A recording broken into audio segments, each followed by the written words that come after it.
সূরা কাউসার 11 বার পরে পানিতে ফু দিয়ে ঘরে ছিটিয়ে দিলে কি হয়, এই আমলটা যদি আপনি জানেন তাহলে আপনি কখনো এই আমলটা ছাড়বেন না।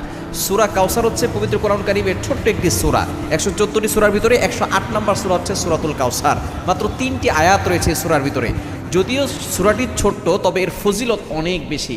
আপনি যদি সূরা কাউসার 11 বার পড়তে পারেন, কিভাবে আমল করবেন আমি বলে দিব, তবে কি কি উপকার পাবেন সেটা আমি বলে দিচ্ছি। নাম্বার 1, 1 নাম্বার হচ্ছে এই আমলটা করার মাধ্যমে আল্লাহ তাআলা আপনার ঘরের সকল অভাব দূর করে দিবেন। দ্বিতীয় নাম্বার হচ্ছে আল্লাহ পাক রব্বুল আলামিন আপনার ঘরের ভিতরে বরকত দান করবেন।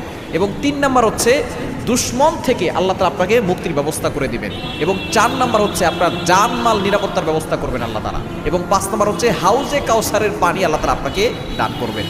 কেননা এই সূরা কাউসারের ভিতরে ইন্না আতাইনাকাল কাউসার, হাউজে কাউসারের ব্যাপারে আল্লাহ পাক রব্বুল আলামিন বলে দিয়েছেন যে এটা নবী সাল্লাল্লাহু আলাইহি ওয়াসাল্লামকে আল্লাহ তাআলা হাদিয়া দিয়েছেন হাউজে কাউসার। একমাত্র আমাদের নবীজি সাল্লাল্লাহু আলাইহি ওয়াসাল্লাম তার উম্মতদেরকে হাউজে কাউসারের পানি পান